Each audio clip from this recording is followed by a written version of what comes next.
Welcome to this addendum to my evening with, and if you did watch the programme you will know that this arrangement, which I specially made for the evening with, didn't work. I couldn't get it to work. It failed the day before because of a problem with one of the servos, and I lost the firmware on this chip.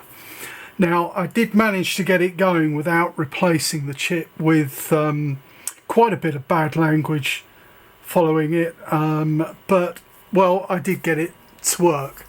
And just to remind you what all the component parts are, these are basically the contents of the Merg beginner's kit for C-Bus, and it's kit B. So what you get is this board over here, which is a USB 4, and that goes into my laptop. It is going in via the cooler to save on a USB port, but it is connected to my laptop, and I will show you that a bit later. This board here is not a Merg board. This board is from Heathcote Electronics, and what it is basically a DCC to a switch. There are two types of switches on board. One's a relay and one's an opto isolator. I've connected it up using the relay with this connector, and that goes into here in lieu of these push buttons. It's set up for DCC address 50. This board on the end with the flashing LEDs is something called a CAN gizmo, and what that does, it does nothing beyond actually show by the flashing of the LEDs that the C-Bus is actually working correctly. When this unit failed the other day, it was flashing this LED, which is not flashing now. It flashes red, so there was a major problem with it. And last but by no means least, this board in the middle, which I bought or is supplied as something called a CAN V servo. And what that does is you can dictate or you can send it events via the C-Bus, which is this twisted wire, from whatever. I've got a DCC, a Merg DCC unit that uses C-Bus.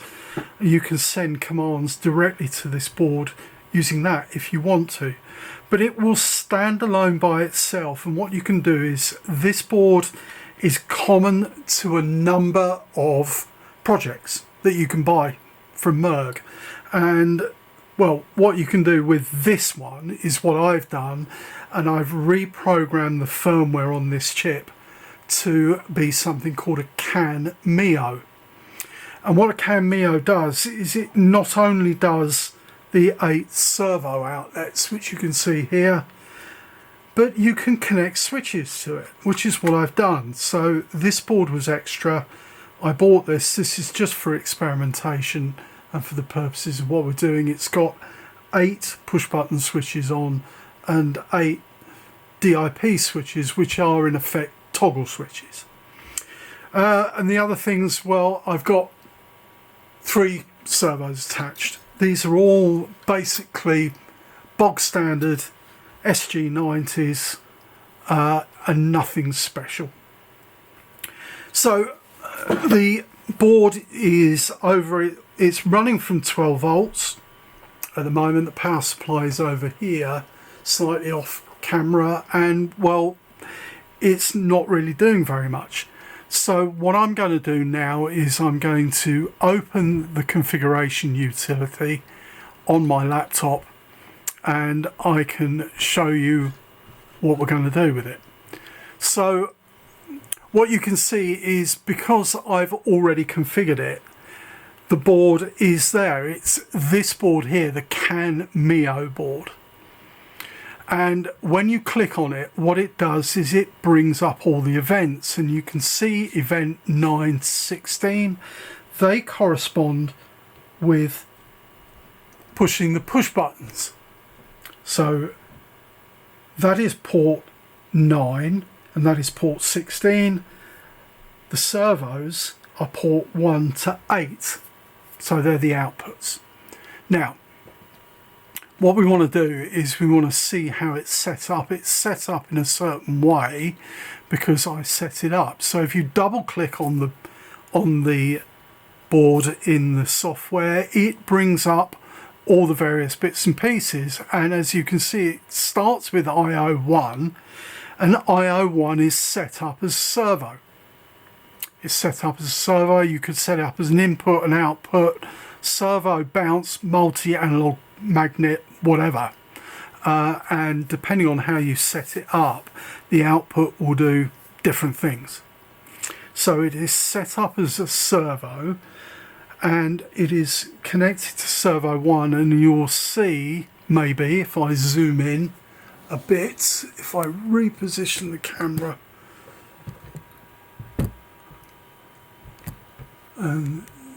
so there is the servo. The one with the grey surround is the one that's connected to servo 1, and well, if I can operate this without my arm moving, you will see as I move it,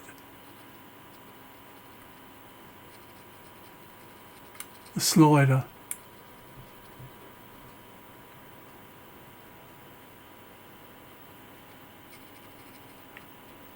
the servo moves. So what we're going to do is we want to set it for an on position, which is about there, 215. The off position is already set, I won't change that. So what you can do is you can test on, test off. So you can see it's moving when I do test off, and then I do test on, and it moves back. It's got given the option to save channel, so I'll save the channel and then I'll finish. While I'm doing this, you might have noticed all these messages over here. This is actually sort of highlighting to you that it is doing something. So I'll bring the configuration screen up again. So that is IO1, and the other servos are connected to IO3 exactly the same way. You can test on, so it is this time the yellow servo. Test on, and it moves. Test off, and it moves back, giving you the option to save channel again. And well, the other servo is connected to servo 8, and this one is slightly different. This one is set to do a bounce action. Now what you do with this is you set it up as a servo first and get the values off it. So the top position is 185, the bottom position is 65, but you can't test it. So anyway, that's how you set it up. You just replicate that for all your other channels as you see fit. Now, these are all red at the moment because, well, they're not ready to do anything. But if you double click on them, each one, what it does is it brings up this screen, and you can basically make all 8 of the outputs, so whatever you connect to them, servos, switches, relays, everything, you can make them do various things, and there are up to 20 things you can make them do. Now with a servo, all you need to do, if you're using them to control turnouts, points, whatever you like to call them, you only need to get them to move from one position to the next, and then one position to the next and back. You don't need to do fancy things with them. But what you can do is you can program all these values to do different things like pauses and everything. So for example, if you've got a level crossing or some gates that you would like to open and you would like it to do various things, in the meantime, while it is moving from one position to the next, what you can do is you can put values in these that will cause it to pause, or you can tie various ports together within the same command, so that when you operate one switch or you send it a command, it will do multiple things to multiple channels. So let's say, for example, you've got, how can I put it, say you've got a modern AHB crossing. Now what you can do with an AHB is there's about 5 things that you need it to do. So the train crosses a treadle, that sets the events off, and the first thing that it does, it lights the yellow light. So it lights the yellow light, and you could make that pulse, we could make it flash, and then after a certain length of time, then you get the 2 red lights flashing. Then after another set amount of time, it lowers the barriers, having turned off the yellow light when it started doing the red lights. And then when the train crosses the next treadle, well, the red lights stop flashing and the barriers lift. And you can do all that for one event. So from this screen. Now, if you want to know how to do it, how to program it, you need a document. There is a document, and I will just open the document up for you if I can find it. It is, just bear with me, work stuff.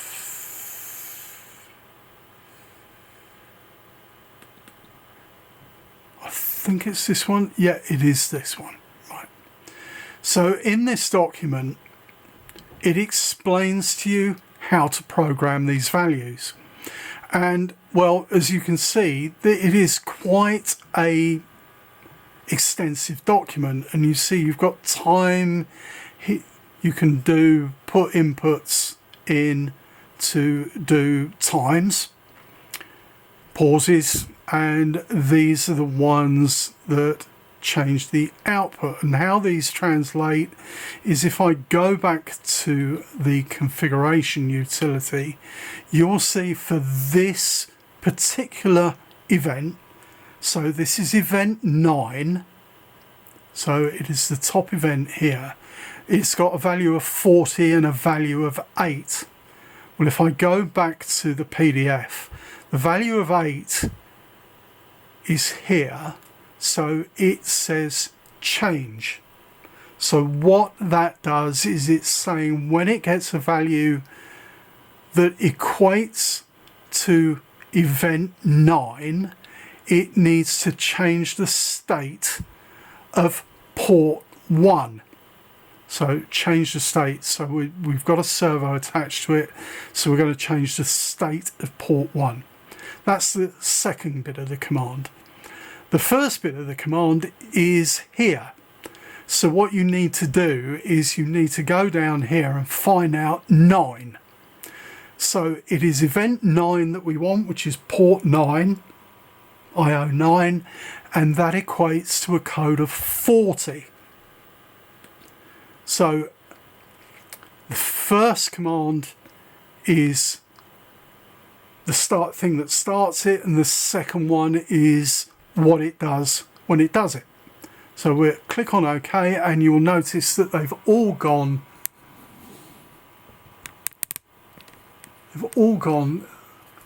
black now. And what should happen, if I press the number 9 button, this relay, this servo should move, and there it goes.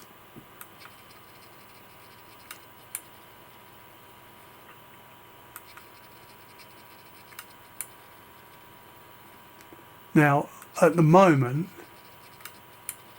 that is not set to toggle. So we need to go back in here, and we'll just check that IO9. Right, you see here it's not got toggle. This is a push button switch. So it will do it while you press and hold it, and then as soon as you release it, it will go back. What we want it to do is we want it to toggle. So we've saved that and we've finished it, and we go back to that, do that again, all gone black again. And what should happen this time is you press it once and it stays. You press it again and it goes back. Press it again, stays. Press it again, goes back. And well, that's what it does. How you can do it in its most simple form. The next switch, switch number 10, is connected to the yellow servo, and that is connected as a toggle. So you press it and it goes backwards and forwards. And the other one is this one, which is connected to switch number 16. If you see down here, it has got the event variables for against switch number 16, and if I press it, it should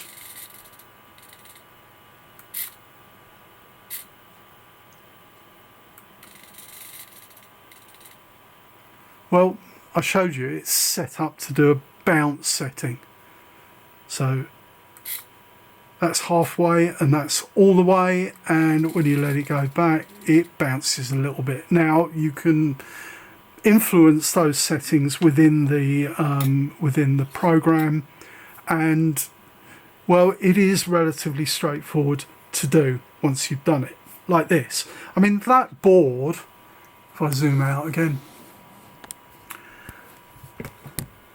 the CanMio board will stand by itself. You don't need all this C-bus and any of the other things attached to it. The only thing is that to get it to work, you will need that. You don't need this. You need the USB 4 to get it to work, but you can have any number of these. You can have up to, I don't know, 100 maybe, if you want. And you can call them what you want, and you can program them to do various things, and all you need to do is just connect them with a twisted pair and a 12 a ground.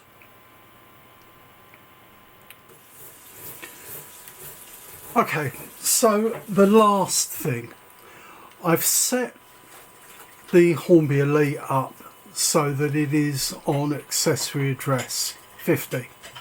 You can see it's got ACC up there and it's address 50. Now what that does is, if you remember from the presentation, it will alter the state of this board. So if I press, how you work the Elite is you've basically got two DCC controllers in one, and what you do is you press the opposite button. If you can see, that green LED is going on and off. Okay, and what's that's doing is it's changing a relay. So what we'll do is we'll take this board out. This is the switchboard, and we'll replace it with a connection to the relay board. And what I've done is I've connected the relay across port 9. Now what should happen, what I hope will happen, when I change the state, this servo should move. So we'll try it, see what it does.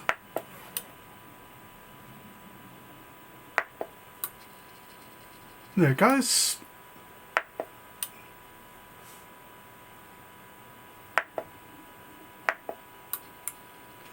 Now, you can see, what did that do? That was the toggle action.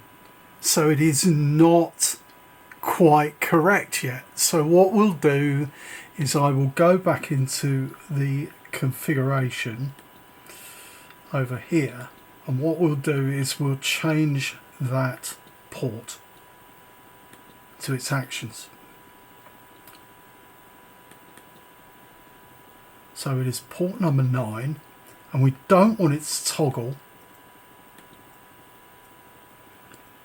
because the servo is not a push button, it's a changeover switch. So what I've done now is I've removed the tick from the toggle and finish. So what should happen now is it should work correctly. There it goes, and it stays there, and when I press the other button it goes back. Now it will work out a little bit expensive doing it using these Heathcote modules, right? These are about, I can't remember, I think they're about 12 quid a pop. So in effect that does one channel, and it would be very expensive. But you can see you could connect switches to this, or you can actually send events via this. So I've got a Merg DCC unit over there. I could connect that, and I could send commands via the CAN bus, via this, to do all the actions that we've just done. All I've got to do would just be to program it to do it. Well, thank you for watching, and well, I hope this has been reasonably instructive. If you want to have a go at doing all these things, you will need to be a member of Merg. It is not very expensive. You get a journal much the same as the Gazette on a quarterly basis, which has got interesting articles in. Of course, you get access to something that Merg call the kit locker, which is basically all the kits that they supply at very competitive prices. And there is a forum where you can go if you need help with anything. So it is extremely good value if you want to get into electronics for doing the model making. And well, it's incredibly versatile, and it is well worth it. Thank you for watching. See you again soon.